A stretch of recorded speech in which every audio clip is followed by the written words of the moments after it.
Danilo Rasquinho para o portal TDT News e hoje o meu bate-papo é diferente, um assunto sério. Eu estou aqui com o Ricardo Diogo, que é uma autoridade religiosa, um líder espiritual, e a doutora Miriam Folha, que cuida, especialista no terceiro setor. Doutora, o que é exatamente o terceiro setor? Olá, tudo bem com você? Obrigado pelo convite. O terceiro setor é um braço do poder público, onde o poder público não alcança muitas vezes para poder atender aquela comunidade ou aquela população. Entra o terceiro setor com as suas ONGs, os seus institutos, as suas fundações, para poder representar e atender aquela região. Já o Ricardo Diogo, um líder espiritual, fala mais do seu trabalho, que envolve ajudar pessoas, não somente no lado espiritual, mas também tem o social. Sim, eu sou sucessor do Ilie Lakitu Axé Oxum Emi Pondá, sou filho do Baba Mauro de Oxum, um babalorixá muito renomado no Brasil, que tem um grande legado. Nós temos uma casa no Rio de Janeiro, uma casa aqui em São Paulo, que atende às questões espirituais dos filhos e também dá apoio à comunidade no qual ela está sitiada. E a gente também tem os projetos. A gente tem a Confraria de Oloxuns, a gente tem o Prêmio Alodê e temos também o Presente de Iemanjá de São Bernardo do Campo. Agora, por que eu estou com essas duas figuras distintas aqui do meu lado? Nós vamos entender já já.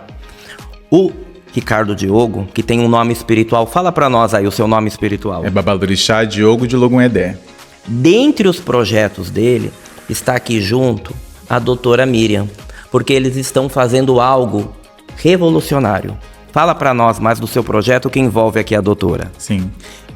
O meu pai, o Baba Mauro, ele já tinha um ativismo voltado para regulamentar terreiros de candomblé, casas religiosas de matrizes africanas, para que essas casas pudessem conseguir colocar projetos, conseguir ter a sua sobrevida de forma digna e com o apoio do poder público.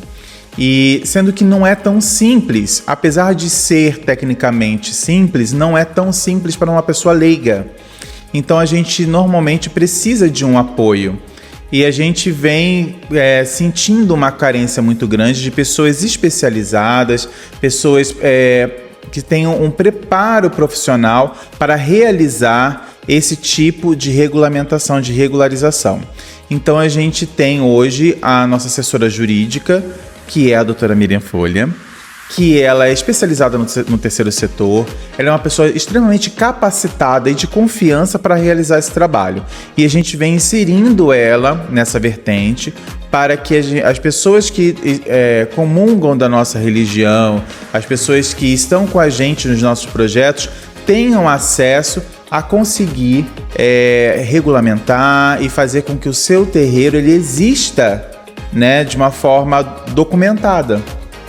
Porque a gente pode existir de forma física, mas assim, da mesma forma que eu, que você e que todos precisam de um documento para existir perante o poder público, as casas religiosas, os templos religiosos também precisam da sua documentação. É onde entra a doutora Miriam Folha. Doutora Miriam, fala mais como é feito esse trabalho de regularizar os terreiros. Sim, é muito importante, né, como o Baba Diogo disse, tá regularizando sim os seus terreiros, as suas casas religiosas. E digo, não é só terreiros, pode ser também templos evangélicos, tá? Outros templos, né, em outros segmentos, tá? O meu trabalho no terceiro setor, eu não só atendo os templos religiosos, como eu também atendo, às vezes, associações de bairros, institutos com algum segmento na criança e no adolescente, algum segmento do idoso. Então é muito importante estar fazendo também esse trabalho. E a nossa parceria, como o Baba Diogo disse, ela iniciou com o Baba Mauro, tá? E agora a gente vem fazendo aí um trabalho para poder regularizar vários templos de casas de terreiros no segmento de candomblé, de umbanda, enfim, outros também. Então é muito importante estar no radar, né, do poder público. Por quê? Porque esse templo religioso, estando lá no radar, eles podem possibilitar de estar buscando, né, esse apoio, a verba que muitas vezes, Danilo, eles não alcançam.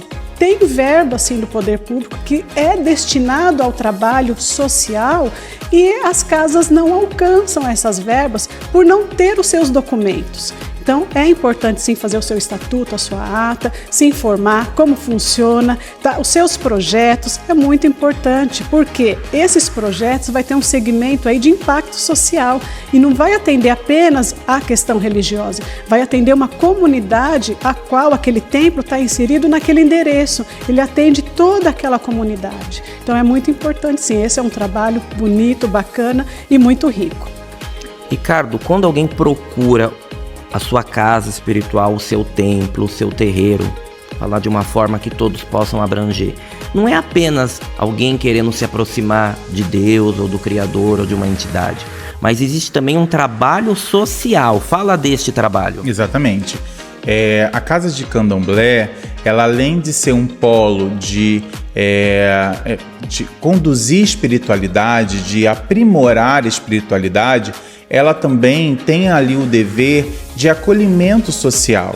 Então a Casa de Candomblé ela sempre foi muito característica por estar à margem da sociedade devido à intolerância e ao racismo religioso.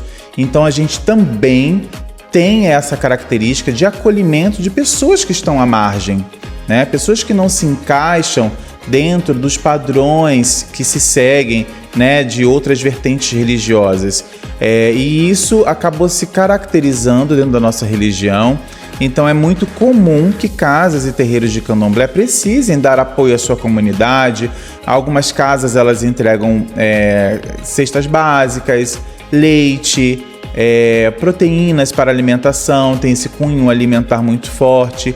Algumas casas têm projetos, inclusive, de reinserção dessas pessoas no mercado de trabalho, né? Como a gente tem ali um projeto que a gente está desenhando para capacitar pessoas para se colocarem no mercado de trabalho ou então voltarem a ter os seus ganhos através de empreendedorismo, que é muito importante. Na nossa casa, a gente tem muitas pessoas que vivem, inclusive, trabalhando de coisas que vêm do candomblé. A gente tem filhos de santo que sobrevivem vendendo roupas litúrgicas, né, do candomblé. Filhos que têm empresas que fazem adornos religiosos e que conseguem se ter aí a sua prosperidade, né, viver dignamente. E isso tudo sai de dentro da casa de candomblé, de dentro do terreiro, né? Então é muito importante que a gente tenha acesso às verbas do poder público para ajudar a gente a continuar com esse trabalho. Doutora, para a gente entender, o governo tem o recurso, existe lá o valor para ajudar as pessoas que precisam, mas para que esse recurso, essa ajuda chegue à população que de fato precisa, a necessidade das instituições ou organizações religiosas que façam isso, certo? E o seu trabalho é justamente regularizar estas organizações, instituições, como os terreiros, para que as pessoas tenham acesso. É importante falar isso porque tem pessoas que cobram o governo, até mesmo aquela pessoa que está na religião, mas ela não sabe que tem os caminhos corretos a fazer, né, doutora? Nunca sabe. A verdade é que nunca sabe. E às vezes acaba parando no meio do caminho, né? E a casa, ou o seu instituto, a sua ONG, fica parada, travada. Por quê? Porque falta conhecimento também das pessoas. São leigos, como o Babá Diogo disse. Então acaba que não sabe alcançar essas verbas públicas, que requer, sim, vários requisitos, são vários passos. Você precisa estar cadastrado, seus documentos têm que estar em ordem, você tem que ter participação efetiva, você tem que provar para o poder público que realmente a sua atividade está gerando impacto, tá? Então, isso é o que possibilita ele alcançar aquela verba. Onde tiver impacto social, é evidente que o poder público tem interesse em estar apoiando. Por quê? Porque está transformando vidas, né? Como o Babá Diogo disse, temos um projeto que está no forno, tá? Para poder gerar renda, para poder possibilitar a comunidade, as pessoas ter uma formação. Então isso é muito importante, porque às vezes as pessoas também não têm onde socorrer. Eu não tenho uma profissão, eu não tenho condição de estudar.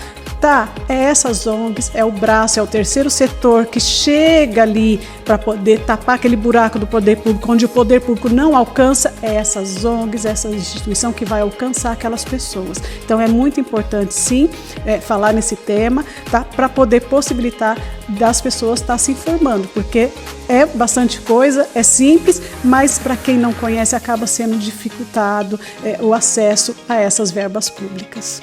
Doutora, então quem deseja regularizar, formalizar a sua ajuda espiritual, que também envolve o social, pode te procurar? Como faz? Onde te encontra?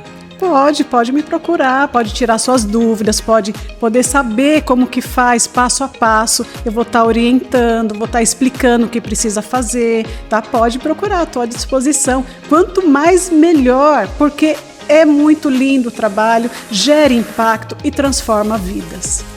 Doutora, muito obrigado. Olha, o Instagram dela vai estar aqui na legenda, viu? Baba Diogo. Olha, tô aprendendo, viu? E quem deseja saber mais sobre a religião, ou aquele que já toma a liderança na religião, mas ainda não formalizou, pode te procurar para tirar dúvidas? Pode me procurar também. Tem as minhas redes sociais, tem as redes sociais da casa, tem minha rede social pessoal também, pode mandar mensagem.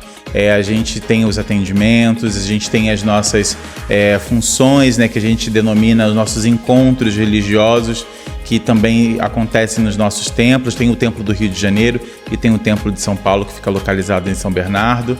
Então, quem tiver alguma dúvida, estou aberto também para a gente poder tirar as dúvidas, conversar e seguir aí o que for preciso para resolver as questões que as pessoas tenham. Baba Diogo, muito obrigado, viu? Continue aí fazendo o seu trabalho. Obrigado. Doutora Miriam, também muito obrigado e ficamos por aqui.